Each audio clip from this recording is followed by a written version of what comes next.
It's week 26 of 2022. This is Talkin Science, catching you up on the month's biggest stories with Dr. Brad Tucker. Scrubbed by weather, Equatorial Launch's next sounding rocket liftoff on hold as unseasonal weather takes hold in Arnhem Land. But we look back at the historic first flight and look ahead to the next two. The Chinese rocket booster that crashed into the moon back in March has been found, and a Cygnus cargo spacecraft gives the ISS a boost as NASA works on ways to go it solo. This is Trekzone's Talkin Science. Well, your monthly reminder that Trekzone membership is available via the join button under each video on YouTube via the trek.zone/support. Plus Trekzone's on Twitter, Facebook, Instagram, and your favourite podcast feed. Find us, like, follow, and subscribe. Brad, too, on social media, at btucker22 on Twitter, and Dr. Brad Tucker on Facebook. Brad, it was an incredibly historic moment last Sunday. Have you come back to Earth after the ELA launch? Look, it was fun. It was good to be there. And given the weather they're having for the second one, it was great that ultimately how smoothly that first one went now in a little bit of retrospect with this pesky weather that they're having right now. Exactly. Well, we will, of course, be diving into that in our stories of the week just ahead. Firstly, though, this NAIDOC week, and we start by acknowledging the lands on which we are meeting today. For me, this is Yagara country, and Brad in Canberra, the Ngunnawal people are the traditional custodians. We pay respects to their elders, past, present, and emerging. NAIDOC Week celebrates the history, culture, and achievements of Aboriginal and Torres Strait Islander peoples. And I figured, what better way to start our show than by catching up on a recent partnership Deadly Science has formed with our National Postal Service.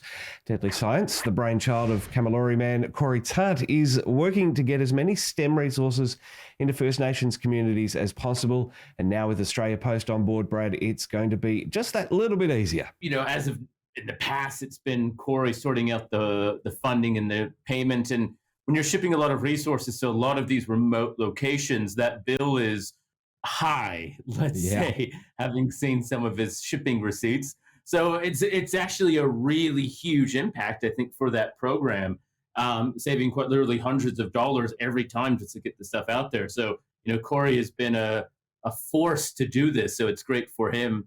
And a great success of the program. Absolutely. Well, Brad, 10 years ago today, or yesterday, I think it was, evidence of the Higgs boson particle was discovered. Now CERN is gearing up to start its third period of data collection. Very exciting times ahead, Brad. Yeah, just slightly over 10 years and 12 hours, I think, as of our time of recording.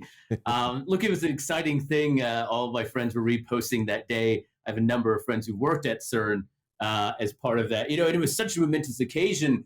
And, you know, this particle, the Higgs boson, was so critical to understanding what we call the standard model of physics and how particles get their mass, and had been predicted for so long. And that was one of the big goals of CERN being built, was to find this thing.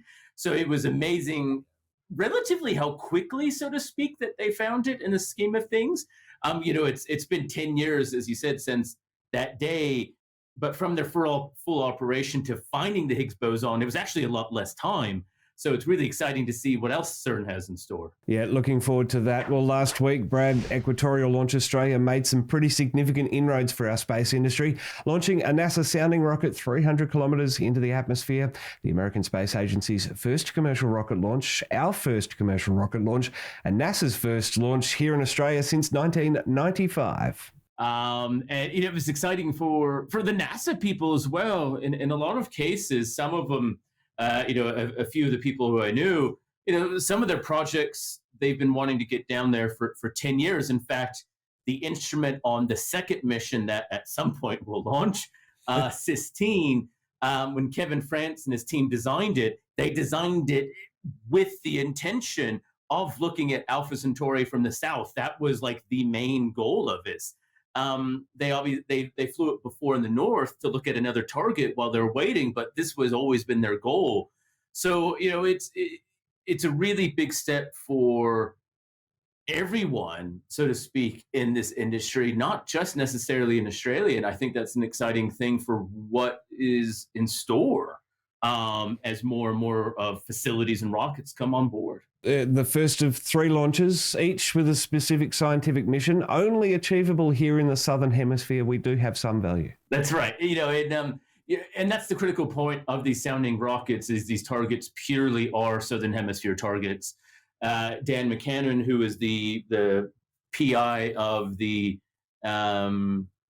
X-ray quantum calorimeter, which was the first launch, when that was first built in '96, he was the last NASA launch in Australia on his first launch. So it was a nice completing the circle of this is the final launch of the payload, coming back to the point of origin, so to speak. So it was quite a nice historical loop for him.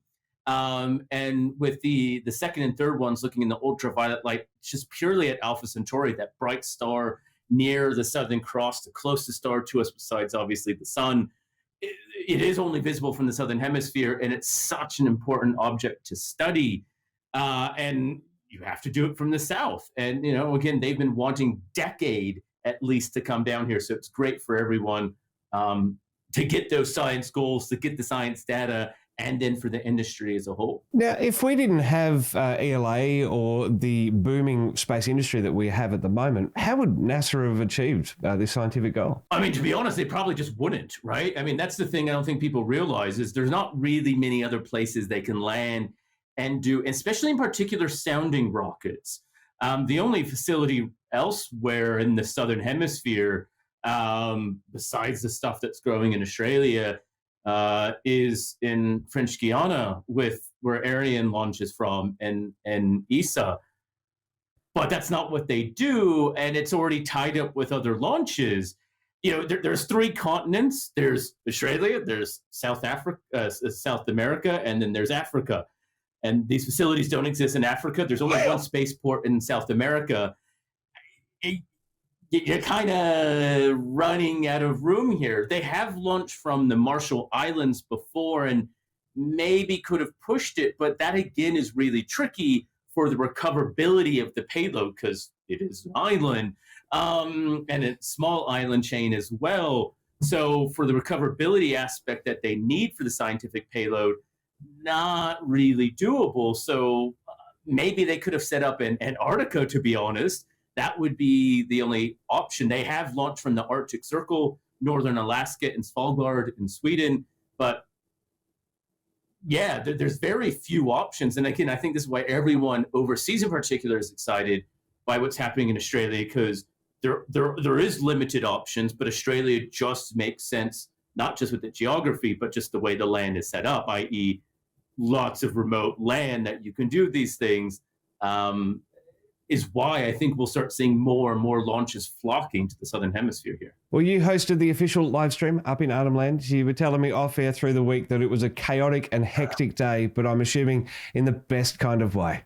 It was. Look, it was a lot of fun. I'll say that. But it was, everyone says, what was it like? And it was very Northern Territory. And it was amazing to see that if I look to the right, I see a launch pad with a rocket that's carrying an X-ray imager. If I look a little bit further to my right, I see 6 tracking stations with LiDAR and some of the advanced technology NASA built.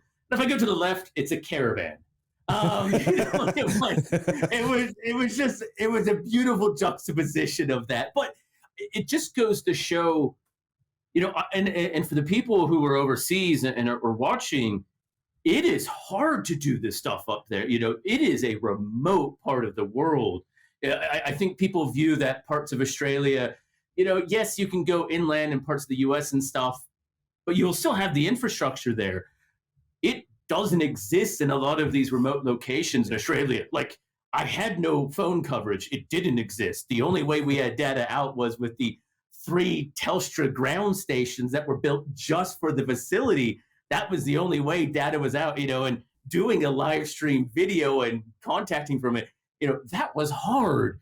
When television outlets said, hey, this is happening, and they're like, wait, how the heck are we going to broadcast from there? Like, this was a head scratcher for so many people. So the fact that they can get that infrastructure to pull off a launch is such a huge feat unto itself. One that I don't think is really fully appreciated, that work that's a happy. This isn't building a spaceport in Western Sydney, New South Wales, where, you could do stuff.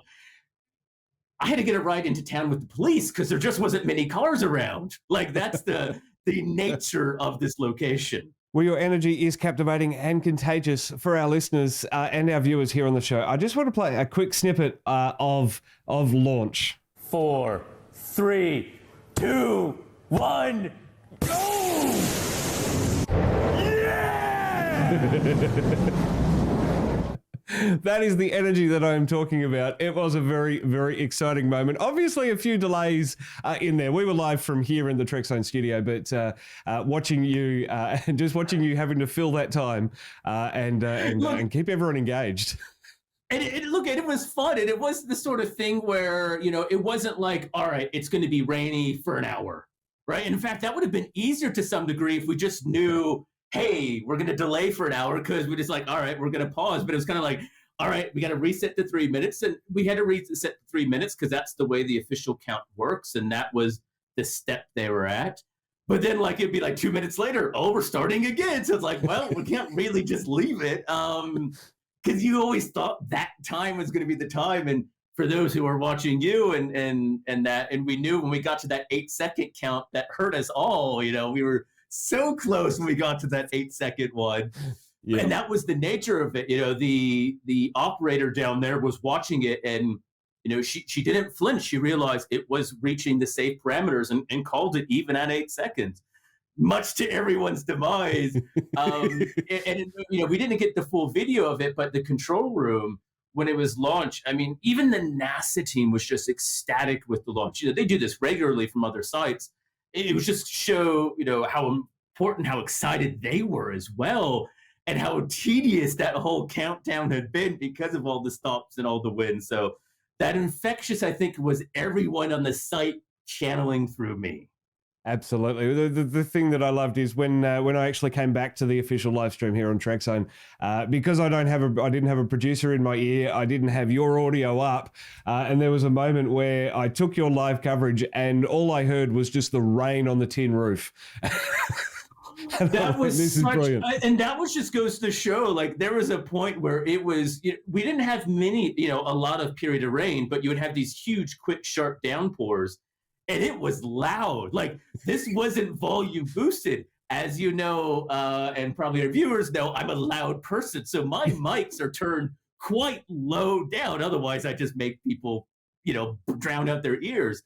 So the fact that my low mic was that sensitive to pick up the rain on the roof, we were standing around we hope the roof holds at this point with how loud it sounded. I love it. Well, we have talked about, when we've talked about the Aussie space industry, we've talked about how Australia's climate is quite under control and we can predict it well. And we have good seasons. We have the dry season in the north and all the rest of it. Generally, the dry season in winter is dry. There is no rain, but there's this massive East Coast low happening. It's coming off the Gulf. It's an incredible thing. It has delayed the second launch. Unfortunately, they delayed it for 24 hours till last night. And unfortunately, they had to make the call again about half an hour before they were due to launch. It's been postponed with no current time at the moment. That's obviously going to affect the third launch on the 12th as well. Any sort of ideas on when we're going to be able to see this one? I guess they're just watching forecasts at the moment. Yeah, nominally each rocket had a 3-day launch window. And it's quite ironic because Sistine and talking to Kevin France, they were running ahead of time, in fact, in their preparation and getting ready. So they were kind of cruisy going in. So it's quite cruel that they were so far ahead of schedule and now they're waiting. The second launch is scheduled for the 12th of July, and they do need a gap between the second and third launches to get the third one set up, integrated. You also have to have a full day of dress rehearsal because you do that full countdown to make sure everything's working before you do it. So there is, I won't say they're running out of time, but there is a limited window that they can do. So I imagine what they're looking at is also what the weather is, as you said, like for next week, because if it's going to be stable, maybe they can then just normally move that 12 July launch back a day or two, knowing that the winds should be better then. And then say, all right, well, that still gives us this extra day. And I think they also just want to check what is the wind doing this morning. As you said, they made the call early on Monday, to postpone it because it was very clear it was not cooperating.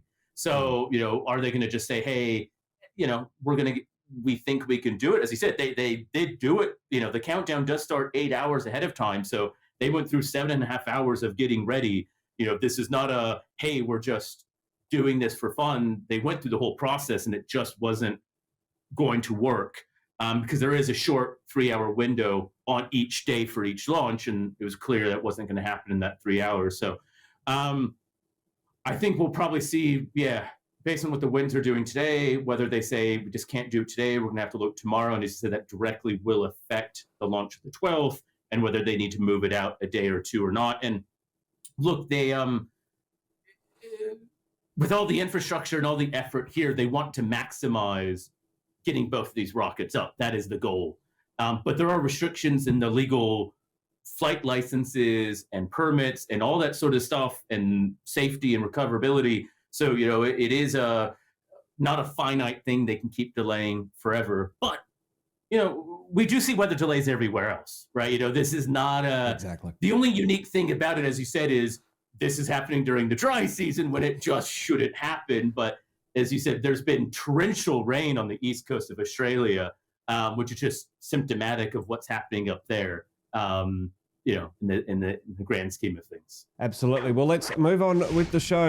Incredible to have ELA and have Australian launches. Very, very exciting. Well, the moon, the Lunar Reconnaissance Orbiter, has found the crash site of a Chinese rocket booster that slammed into the far side of said moon back in March. Yeah, we talked about this earlier in the year when it was found that there was going to be this rocket booster that was going to crash into the moon. And in the beginning, there was a lot of kind of a whodunit, so to speak, that it was originally maybe it was SpaceX and then China, but China denied it. But everyone realized, regardless, this booster was going to crash into the moon, and it did because it was never seen again. And then, Lunar Reconnaissance Orbiter has been spending the past few months essentially imaging the far side of the moon, trying to find this location. And it's not as easy as one may think.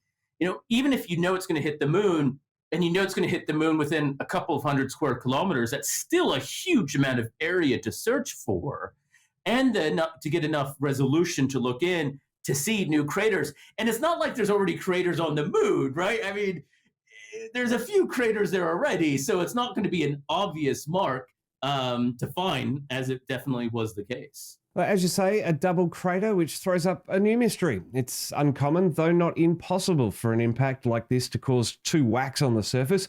Astronomer Bill Gray noted as saying the 15-degree from vertical angle of impact doesn't explain the two craters, though. Yeah, that's right. Because there was always maybe this belief that if it was kind of side on, that would make sense for creating two craters. You can almost imagine it in skidding or, two impacts.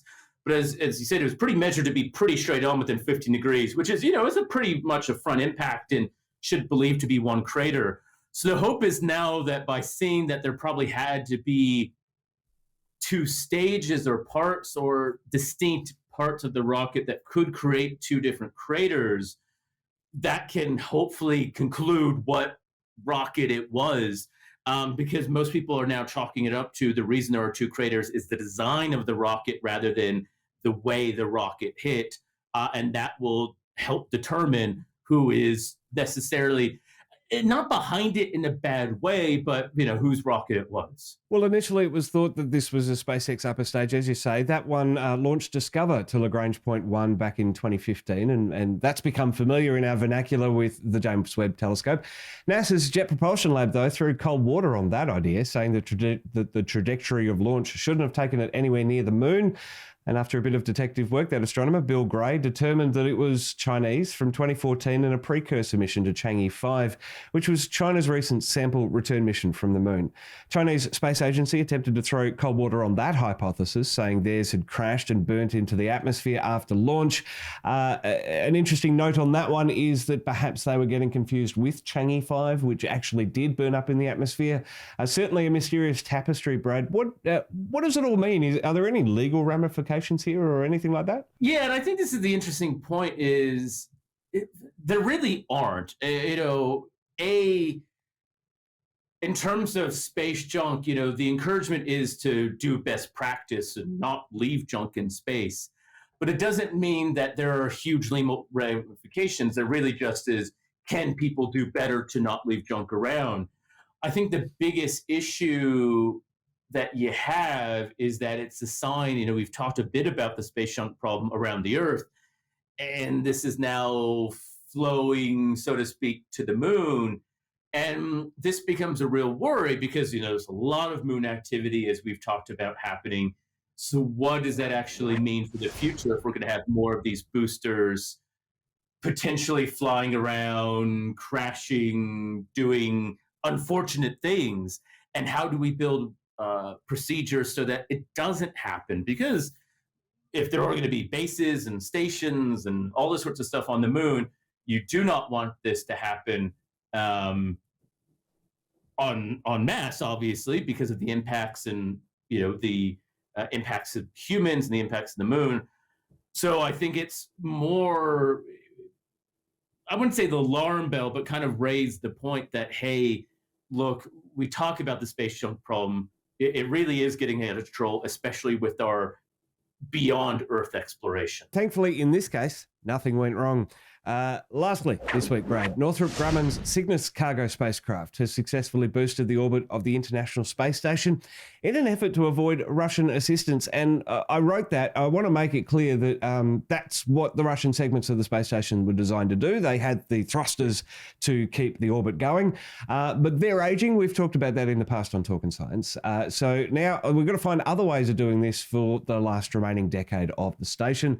Cygnus seems to be able to do that. Yeah, that's exactly right. This was just part of the design of the space station. And for the most part, the American and Russian side have duplicate infrastructure, purely not because of one not trusting the other, but backups and independence and that sort of thing.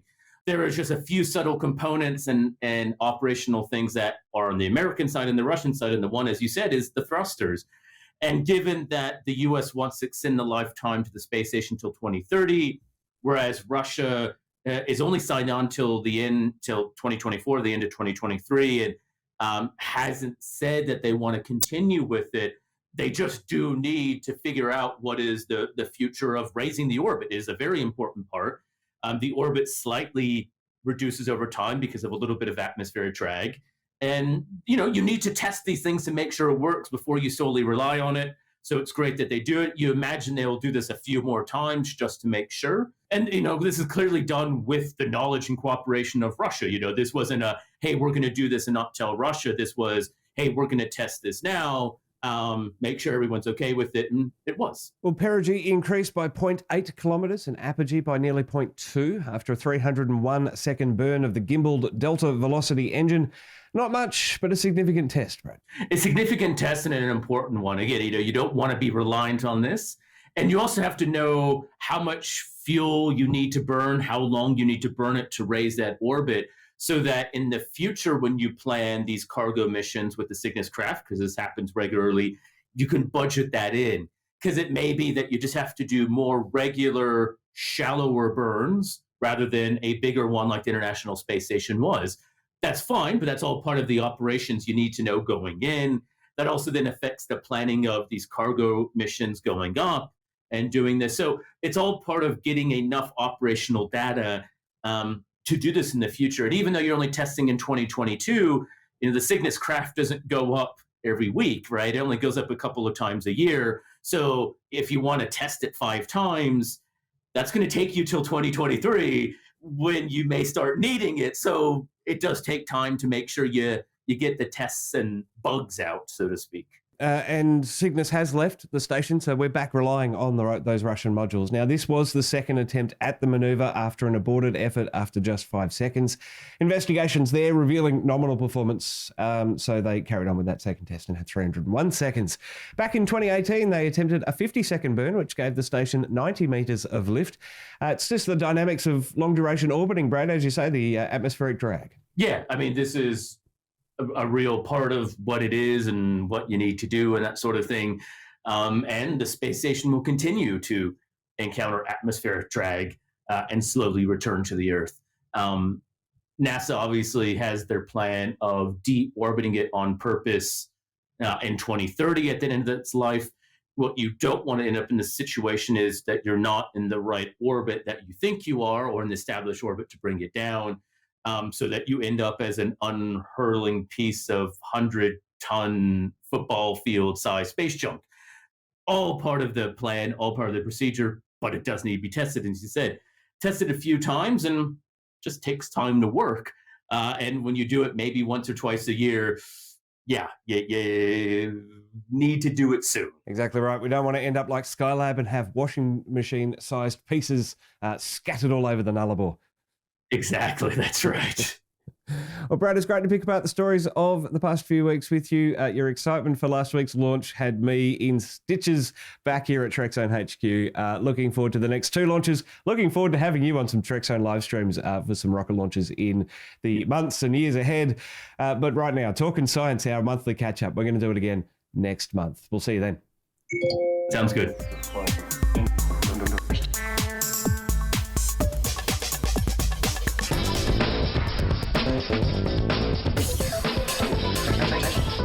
Thank you.